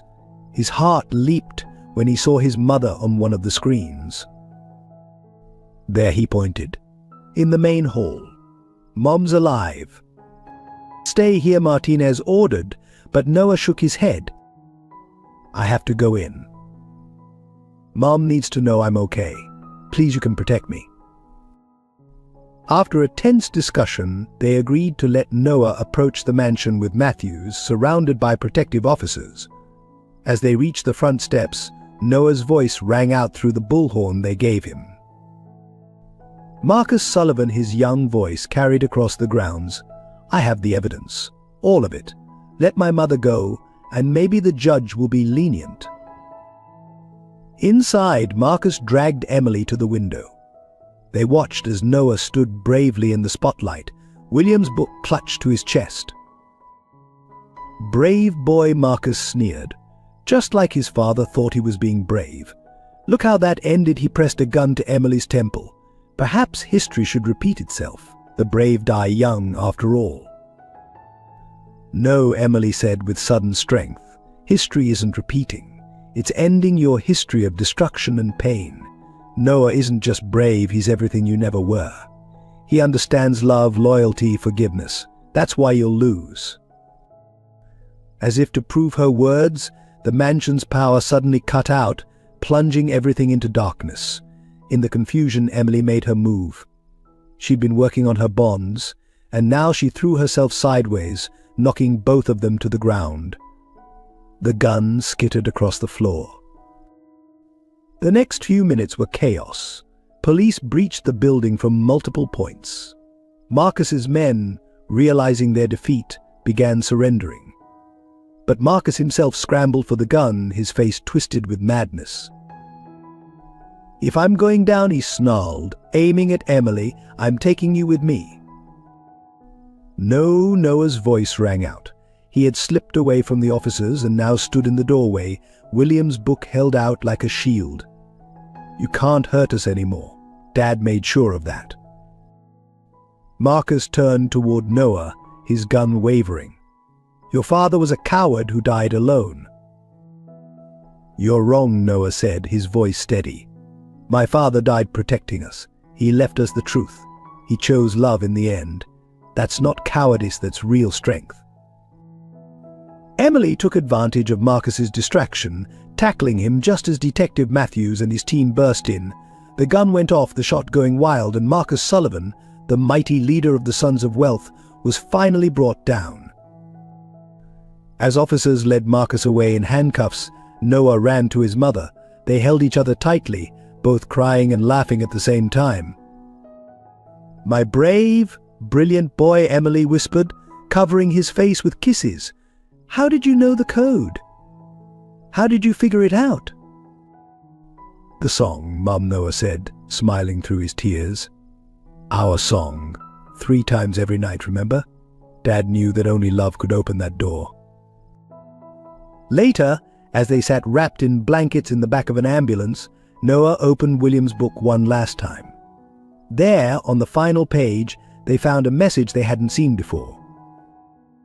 "Emily and Noah, I'm sorry for every moment of pain I caused you, but know this love truly is stronger than fear. Noah proved that in the snow. Emily proved it every day she watched over him. And maybe, in the end, I proved it too. Be happy, be free, be together, William." Mother and son held each other as snow began to fall gently around them. The Sons of Wealth mansion, now swarming with police and FBI agents, stood as a testament to power corrupted. But here, in this moment of reunion and justice, love had finally won. "Let's go home," Emily said softly, hugging Noah close. "We have a lot of lost time to make up for." Noah nodded, clutching both the book and his mother's hand. "And maybe we can remember Dad too. Not just the bad parts, but the good ones." "Yes, sweetheart," Emily replied, kissing his forehead. "We'll remember all of it. Because that's what real love does. It remembers, it forgives, and it heals." The windowless room in the Sons of Wealth mansion's basement felt like a tomb. Emily sat bound to a chair, her body aching from Marcus's interrogation methods. The elegant surroundings, Persian rugs, antique furniture, crystal decanters only made the brutality more obscene. "I must admit," Emily, Marcus said, wiping blood from his signet ring, "your resilience is impressive. Most people break much sooner." He poured himself a drink, the crystal catching the dim light. "But then, you've always been stubborn. It's why William was so easily manipulated. He never had your strength." Emily spat blood onto the expensive carpet. "Is that what you tell yourself, Marcus? That you're strong? Strong men don't hurt children. They don't destroy families." Marcus's practiced smile faltered. "Families. You abandoned yours. Left your son to be raised by that weak fool William. And now look, the boy's probably frozen to death in some alley, running scared and alone." "You don't know my son," Emily replied, her voice steady despite her split lip. "You never did. That's why you'll fail." Marcus signaled to his men. They wheeled in a TV monitor showing surveillance footage of the city streets. "Let's watch together, shall we? Every police camera, every traffic light will find him. And this time, there won't be any miraculous rescues." Hours passed as Marcus forced Emily to watch the screens, waiting for a glimpse of Noah. Each moment was torture, not knowing if her son was safe, if he had understood her signal, if he had found the evidence William had hidden. "You know what fascinates me," Marcus mused, refilling his glass. "How you people cling to love like it's some kind of shield. William loved you, yet he chose power. He loved Noah, yet he left him to die in the snow. Love is weakness, Emily. It's what let me control him, and now it's what will destroy you." Emily closed her eyes, remembering Noah's face as she read him stories, the way his small hand felt in hers, his voice calling her mum for the first time. "You're wrong," she whispered. "Love is why you'll lose.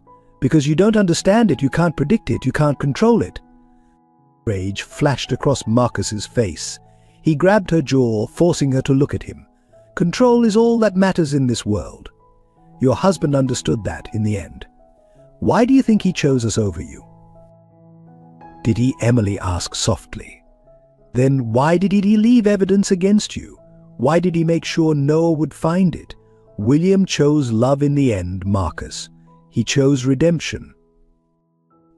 The slap echoed through the room, but Emily barely felt it. She was thinking of Noah, praying he had made it to Detective Matthews, that her years of preparation hadn't been in vain. Marcus leaned close, his expensive cologne unable to mask the stench of cruelty. "Tell me where the evidence is, Emily. Tell me, and maybe I'll let you see your son one last time before you both die." Emily met his gaze steadily. "You still don't understand. You've already lost. Every moment you keep me here is another moment for the truth to spread. William made sure of that." Something in her tone made Marcus pause. He studied her face, seeing not fear but a calm certainty that shook his confidence. Before he could respond, alarms began blaring throughout the mansion. So one of his men burst in. Police. They're surrounding the building. Marcus's composure cracked. He grabbed Emily's hair, pulling her head back. "What did you do? How did they find us?" Emily smiled through bloodied lips.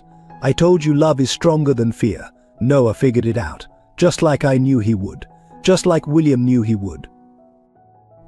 As chaos erupted above them, Emily closed her eyes and began humming softly somewhere over the rainbow the lullaby she had sung to Noah every night.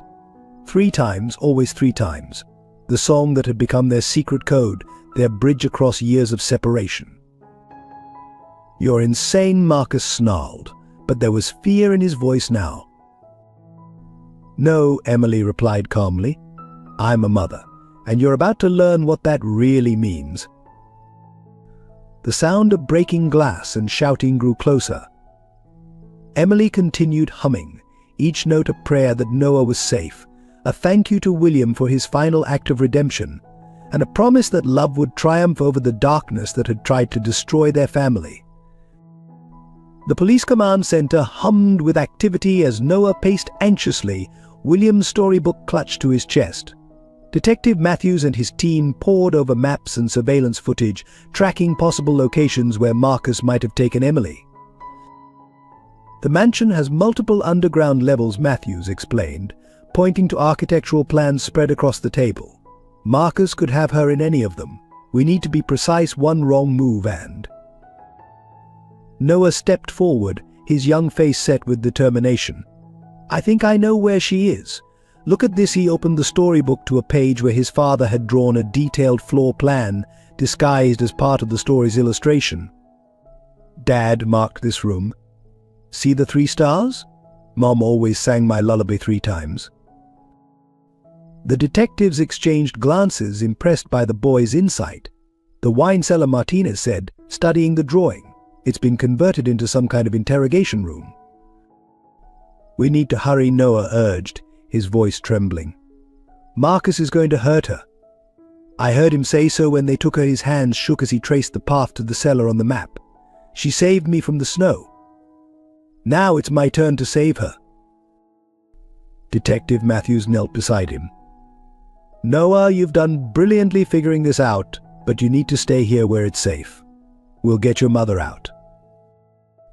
But Noah shook his head fiercely. "No, Mom needs to know I'm okay. Marcus is using me to hurt her. Please let me help. I'll stay back, I promise, but I need to be there." After intense debate, they agreed to let Noah accompany the tactical team, heavily protected and staying well behind the front line. As they approached the mansion, Noah felt a strange calm settle over him. The same building that had once housed the organization that destroyed his family would now become the site of their reunion. Through his earpiece, Noah could hear the teams coordinating their entry. His heart pounded as they moved closer to the cellar. Then, faintly, he heard his mother's voice, singing their lullaby. "She's alive," he whispered urgently to Detective Martinez. "I can hear her singing." The rescue operation exploded into action. Flash bangs and shouts filled the air as teams breached the mansion from multiple points. Noah, protected behind bulletproof shields, moved forward with his escort team. Through the chaos, he caught glimpses of Marcus's men surrendering, of documents being seized, of justice finally reaching into the dark corners of power. But all he cared about was finding his mother. When they reached the cellar, the sight of Emily bound and bloodied nearly broke him. But her eyes were fierce and proud as they found his. "Noah," she breathed, straining against her bonds. "My brave, brilliant boy." Before Marcus's men could react, the tactical team had them subdued. As officers cut Emily free, Noah ran to her, throwing his arms around her despite the blood and bruises. "I figured it out, Mum," he sobbed into her shoulder. "The song, the book, everything Dad left us. I understood." Emily held him tight, her own tears falling. "Of course you did, sweetheart. Love always finds a way home." Marcus, handcuffed and raging, was led past them. He spat words of hatred and threats, but Noah stood straighter, facing him without fear. "You were wrong," Noah said clearly, his voice carrying in the sudden quiet. "Love isn't weakness. It's how we beat you. Dad knew it at the end. That's why he left us the clues." Emily kissed Noah's forehead, then turned to Marcus with steel in her gaze. "A child's love, Marcus. That's what brought down your empire. Remember that in prison." As medical teams swarmed in to treat Emily's injuries, Noah refused to leave her side. He held her hand through the examination, through the police statements, through everything. The storybook lay open on her hospital bed, William's final gift to them, both a map leading not just to evidence, but back to each other. "We're going to be okay now, aren't we?" Noah asked as dawn broke outside the hospital window. Emily pulled him close, careful of her bandaged ribs. "Yes, my love, because we have what Marcus never had, each other." In his final moments, chained in the basement of another part of the mansion, William Parker thought of snowflakes. Not the cruel blanket that had nearly claimed his son's life, but the gentle flakes Noah used to catch on his tongue, laughing as they melted. Memory was strange that way in death. It chose the moments of light over darkness. "It's time, Mr. Parker," one of Marcus's men announced, entering with a syringe. "Boss wants it to look like suicide.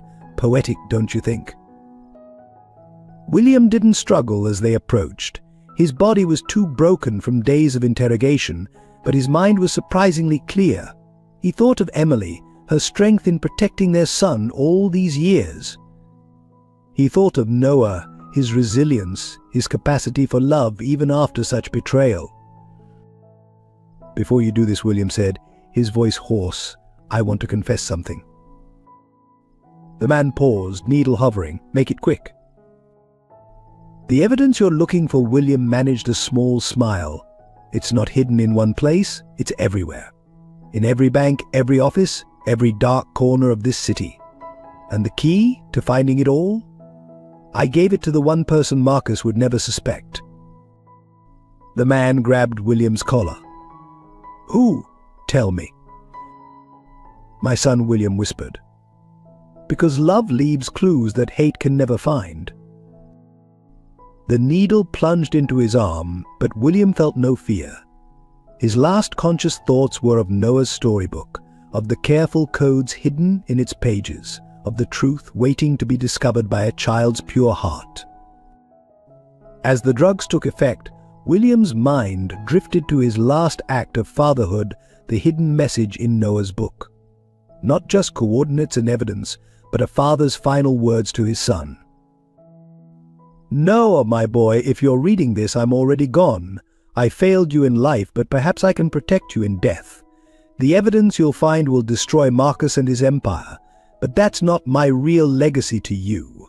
My legacy is this: truth. Love is stronger than fear. I learned too late that power without love is nothing but shadows. You taught me that in the snow, sun, even as I betrayed you, your love never wavered. You are stronger than I ever was. Emily, your mother, she understood this from the beginning. That's why Marcus couldn't break her. That's why she survived all these years, watching over you when I was too weak to protect you myself. The codes are simple once you understand: 3 times always 3. Like the lullaby your mother sang. Like the loves that define you, mother, father, child. Follow them, and you'll find everything needed to end this darkness. I don't ask for forgiveness, I don't deserve it. But know this: in my final moments, I finally understood what real strength is. It's not in power or money or control. It's in a child's unwavering heart. In a mother's sacrifice. In love that survives even the coldest betrayal. Be better than me, son. Be like your mother, fierce in love, unbreakable in spirit. And maybe someday, when you think of me, remember not just my failures, but this one last thing I did right. I love you, Noah. I'm sorry it took dying to finally say it truly. Dad. As the drugs pulled him under, William heard commotion above, sirens, shouts, the sound of justice finally arriving. He smiled faintly, knowing Noah had figured it out. His son had always been smarter than him, braver than him, better than him. Mr. Parker, someone was shaking him. Stay with us. Medic, we need a medic in here. But William was already floating away, his last image that of snowflakes falling softly in sunlight, and Noah's small hand reaching up to catch them, joy pure on his face. In his final breath, William Parker found peace, knowing that love, the force he had denied for so long, would finally triumph over the darkness he had helped create.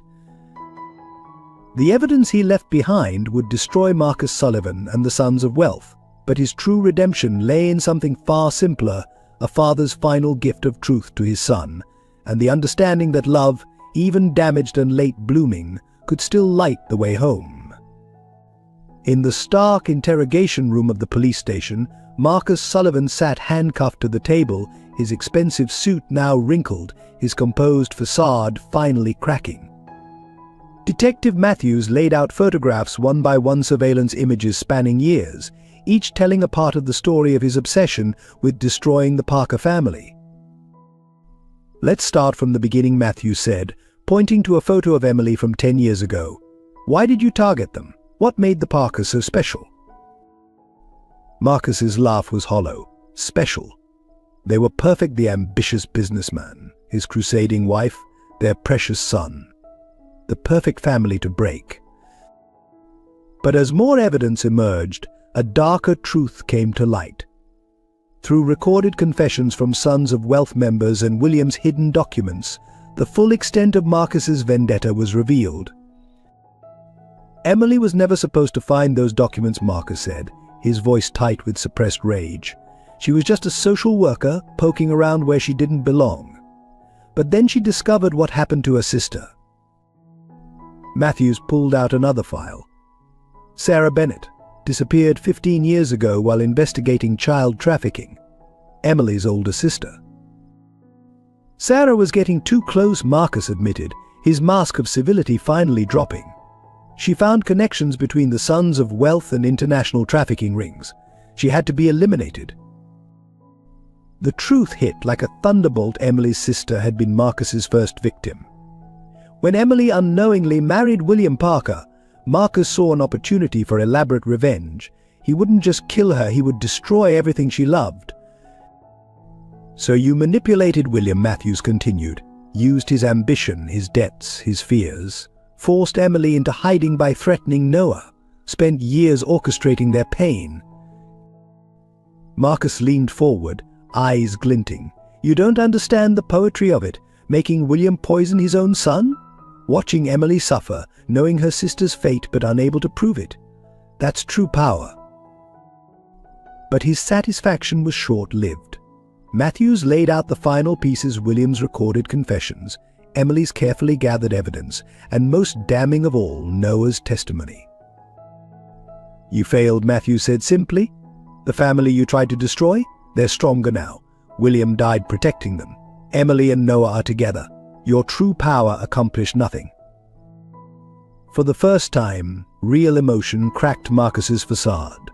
"That boy should have died in the snow," he snarled. "Emily should have broken when we took her sister. William should have remained loyal." None of them followed the script. "Because you never understood what you were fighting against," Matthews replied. "Love isn't a weakness to exploit. It's a strength you can't control." As Marcus was led away to his cell, Detective Martinez entered with a final piece of evidence: Sarah Bennett's recovered diary, found in a Sons of Wealth vault. Its pages contained not just proof of Marcus's crimes, but a message Emily had been waiting 15 years to read. "Dear Emily," Sarah had written, "if you're reading this, I'm probably dead. Don't let them win. Love is stronger than their hate. Never stop fighting. Love, Sarah." The diary would be the final nail in Marcus's coffin, ensuring he would never see freedom again. But more importantly, it gave Emily closure, her sister's last words confirming what she had always believed: love was the ultimate weapon against darkness. In his cell, Marcus Sullivan, the man who had orchestrated so much pain, finally faced the truth. He had spent years believing that power came from breaking people, from exploiting love as a weakness. But in the end, it was love that had defeated him: a mother's love for her child, a father's last act of redemption, a sister's enduring message of hope. As night fell over the city, Marcus sat alone in his cell, haunted by the sound of a child's laughter in the snow and the realization that all his power, all his careful plans, had shattered against the simple, unbreakable force of family love. The next morning's newspapers would tell the full story of his crimes, of the Parkers' triumph, of justice finally served. But the real story, the one that would haunt Marcus Sullivan for the rest of his days, was far simpler. He had tried to destroy love, and had been destroyed by it instead. As investigators combed through William Parker's private records, a chilling pattern emerged of how Marcus Sullivan had systematically broken a once good man. The evidence lay in a hidden safe behind William's office walls: years of threatening letters, manipulated financial documents, and William's own desperate journal entries. March 15th, Detective Martinez read from the journal. Marcus offered to help with the company's debt. Said he had investors. "I should have known nothing comes without a price." She turned to Matthews. This is where it started. The financial records told a devastating story. Marcus had first approached William when Parker Enterprises was struggling. The help he offered seemed legitimate: investors, contracts, connections. But each deal came with strings attached, each loan wrapped in layers of control. "Look at this," Matthews pointed to a contract. Marcus didn't just loan him money, he structured the deal so William would never be able to pay them back. Classic loan shark tactics, but on a corporate scale. But the true manipulation went deeper. Marcus had planted his people throughout William's company, ensuring he would get reports on every move, every decision. When William showed signs of resistance, Marcus would spring another trap. June 3rd, Martinez read. "Emily found suspicious documents today.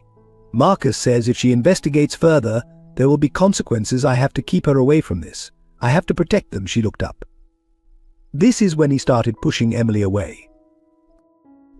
The evidence showed how Marcus had orchestrated every aspect of the family's destruction. He used William's growing debt to force him to join the Sons of Wealth. Then, when Emily discovered the truth about her sister's disappearance, Marcus gave William an impossible choice: force Emily to leave or watch his family die.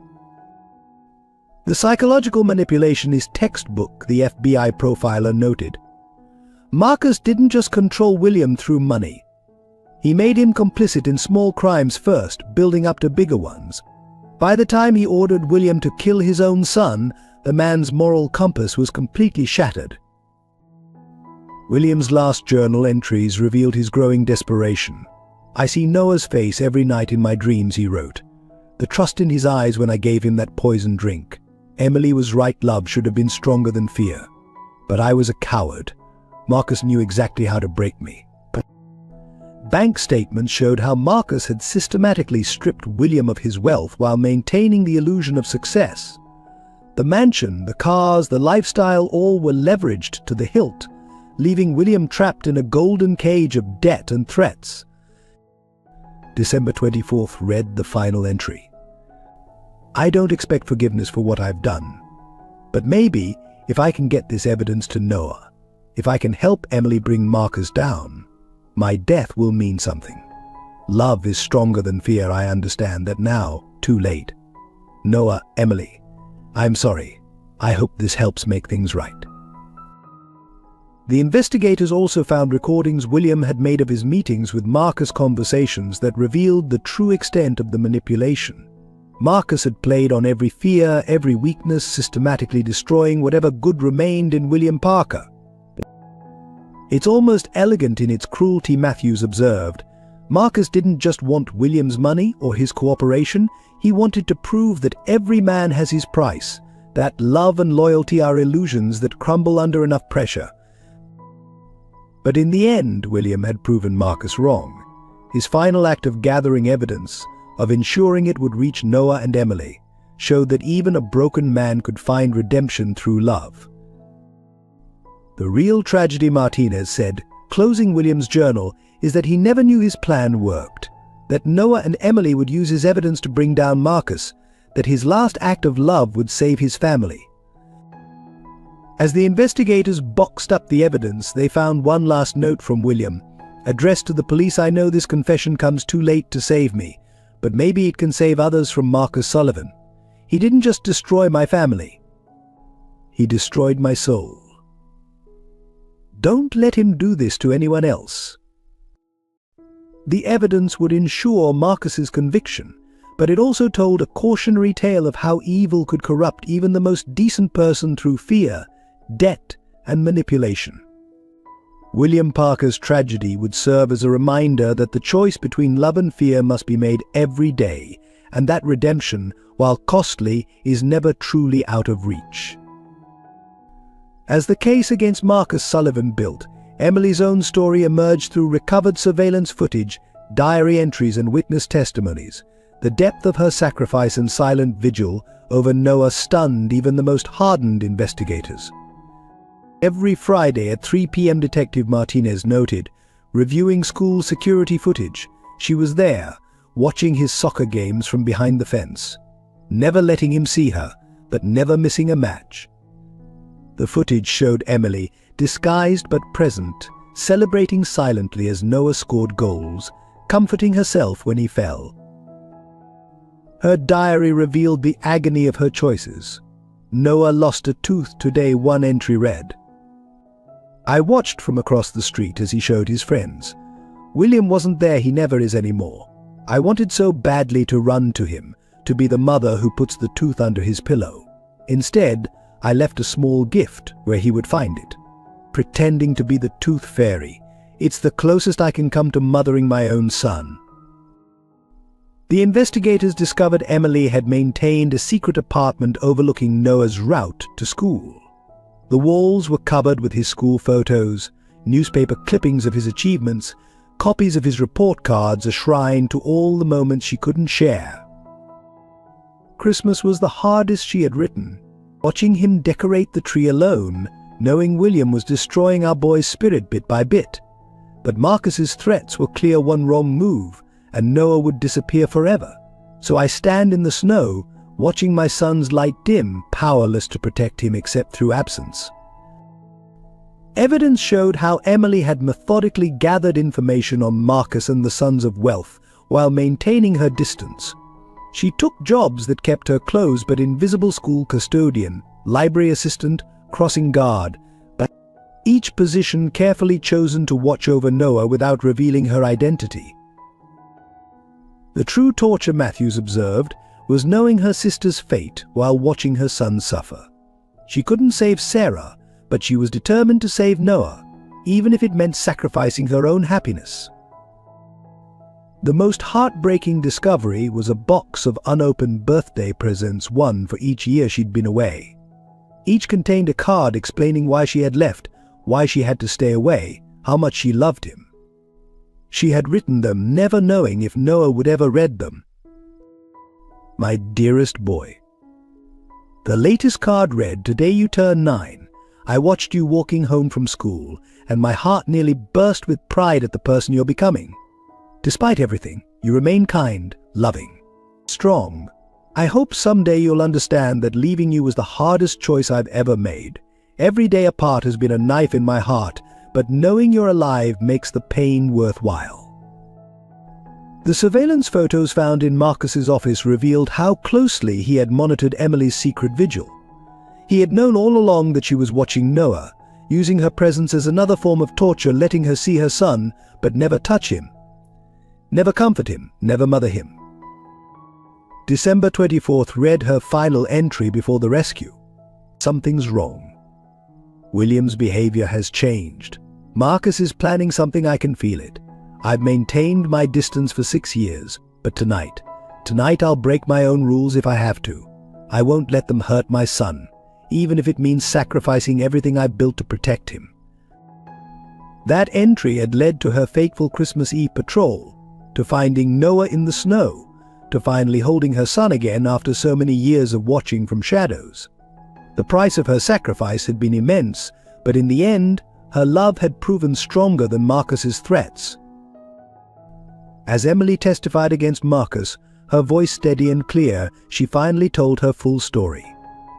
The courtroom fell silent hearing about the mother who had lived like a ghost, protecting her child through absence, loving him from afar until the moment came to save him.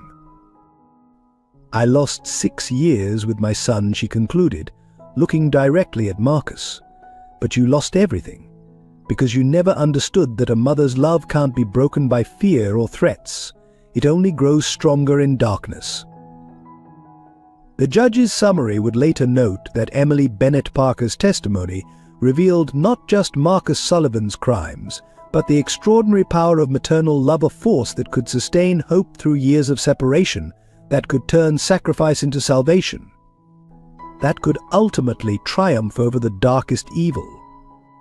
1 year after Marcus Sullivan's conviction, Emily and Noah stood before William Parker's grave on a crisp December morning. The headstone was simple, bearing only his name, dates, and the words "Love conquers, fear," chosen by Noah himself. "Do you think he can see us?" Mom Noah asked, placing a small stone on the grave marker.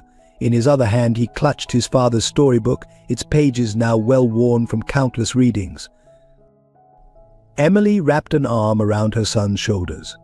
"I believe he can.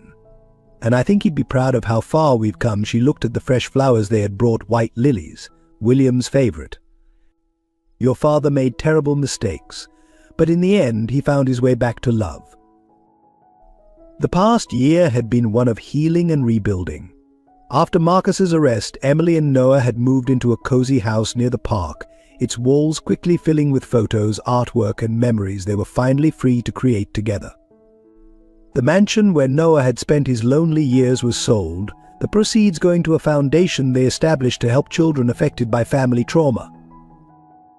"I've been writing something," Noah said, opening the storybook to reveal new pages he had added.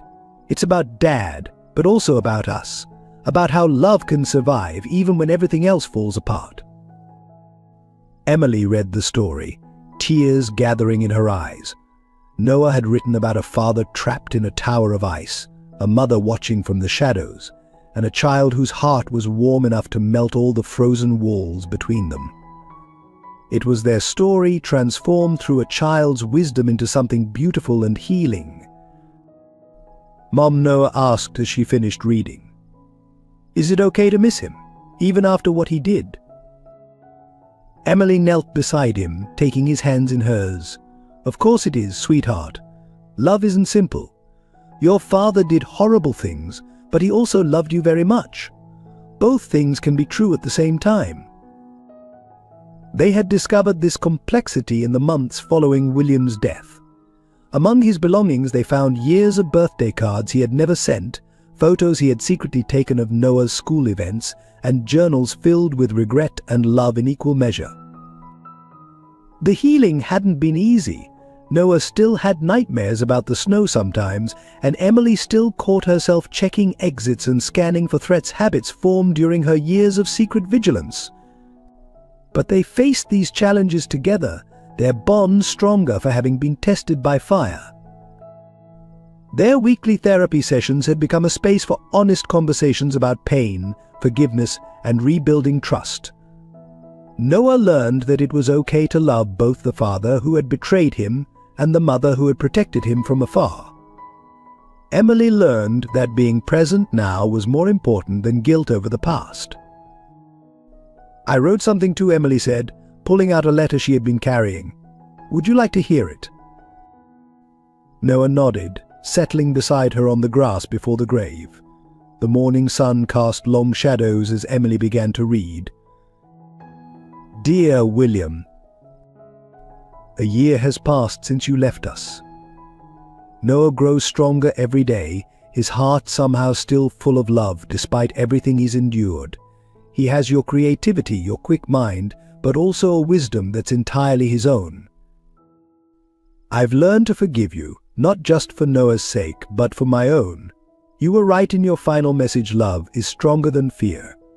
I see it in our son's eyes every day, in his ability to transform pain into beauty through his stories. We're building a new life, but we haven't forgotten you. Noah tells me stories about the father you were before darkness claimed you.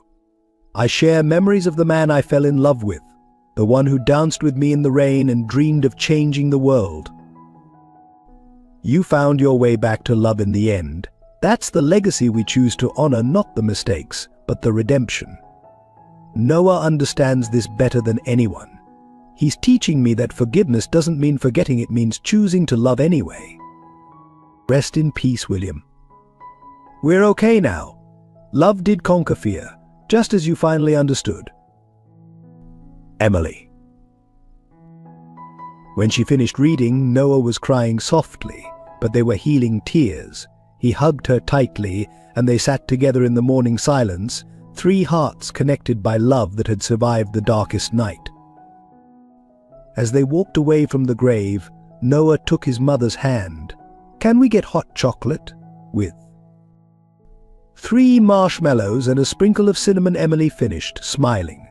"Some traditions are worth keeping forever." 5 years after Marcus Sullivan's conviction, Noah Parker sat in a crowded bookstore, facing an audience eager to hear about his first novel, Snow Angels. At 16, he had become the youngest author to tackle the complex themes of family trauma, redemption, and the power of love through a child's eyes. The story began in the snow. Noah read from his opening chapter, his voice steady and clear. Not the gentle snow of Christmas cards, but the kind that buries secrets and swallows hope. Yet even in that coldness, love found a way to bloom. Emily sat in the back row, tears of pride glistening in her eyes. She remembered the journey that had led to this moment, the countless nights Noah had spent writing, processing his trauma through words, transforming pain into purpose. The novel had started as therapy assignments, simple stories about a boy lost in the snow. But as Noah healed, the stories grew deeper, incorporating his father's redemption, his mother's sacrifice, and the complex nature of forgiveness. His therapist had been the first to suggest publishing them. "People often ask me how much of the book is true," Noah said during the QA session. "The answer is all of it and none of it. The emotions are real, but I've woven them into a fairy tale because sometimes truth is easier to face through metaphor." His novel had touched a nerve, particularly with children from broken homes. Letters poured in from readers who saw their own struggles reflected in his words. Noah responded to each one personally, sharing the wisdom he had gained through his own healing journey. The book's success had led to speaking engagements at schools and youth centers. Noah used these opportunities to talk about resilience, forgiveness, and the transformative power of storytelling.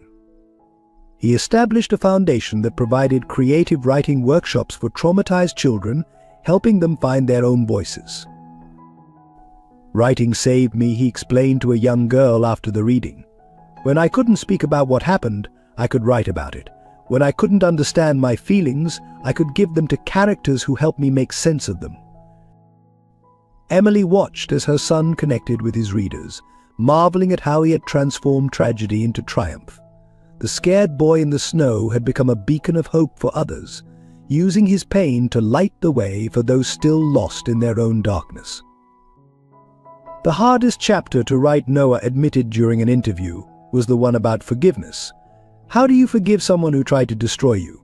But then I realized forgiveness isn't about excusing what happened. It's about freeing yourself from the weight of hatred. His father's storybook sat on display next to his novel, the book that had saved their lives, now preserved as a testament to love's endurance. Noah had included photographs of its pages in his novel's appendix, showing how William had hidden his redemption in plain sight. The success of Snow Angels led to a series of children's books about healing and hope. Noah created characters who faced their fears, who learned to trust again, who discovered strength in their scars. Each story carried echoes of his own journey, but transformed into universal tales that children could understand and draw comfort from. My mother taught me that love leaves clues, Noah told his audience, smiling at Emily. Even in our darkest moments, if we look carefully, we can find breadcrumbs leading us home. Sometimes those breadcrumbs are words on a page, sometimes they're memories we hold on to, sometimes they're the people who never stop believing in us. After the signing, mother and son walked through the park where they had begun rebuilding their relationship years ago. Noah's latest manuscript was tucked under his arm, a memoir this time, telling their story without metaphors. "Are you sure you're ready to tell it straight?" Emily asked, squeezing his hand. Noah nodded, his father's quiet strength and his mother's fierce love evident in his bearing. The fairy tale helped people find hope. Now it's time for the truth to help them find courage. As snow began to fall softly around them, Noah looked up at the sky, no longer afraid of its white silence. He had learned to see beauty where once there was only pain, to find purpose in his past, to transform trauma into art that healed not just himself but others. Besides, he said, smiling at his mother, it's a love story, really. About how love can survive anything: betrayal, separation, even the coldest night. That's what people need to hear most of all. On Christmas Eve, 5 years after Marcus Sullivan's defeat, Emily and Noah's home glowed with warmth and light. The small house they had made their own was filled with the scent of cinnamon and pine, decorations twinkling from every corner. But unlike the cold opulence of their past, each ornament here held meaning. Each light represented hope restored. The tree's a little crooked, Noah observed, now 16 and nearly as tall as his mother. He stood back, examining their handiwork, a real pine tree decorated with homemade ornaments and memories. Emily wrapped an arm around him, remembering the lonely little boy who once decorated a tree by himself. "Perfect isn't always better," she said softly. "Sometimes the flaws make things more beautiful." They had started new traditions over the years. Each Christmas Eve, they volunteered at the local children's shelter, the same one where Emily had worked during her years of secret vigilance. Noah would read from his books, sharing stories of hope with children who needed them most. This year was special. The foundation they had established with William's estate, the Parker Family Trust for Children's Protection, was opening its first safe house. The building would provide a haven for families escaping situations like theirs, offering not just shelter but healing through art and storytelling programs Noah had designed. Dad would have liked this, Noah said, adjusting a crystal angel on the tree, the only decoration they'd kept from the mansion, using his money to help others, turning everything around.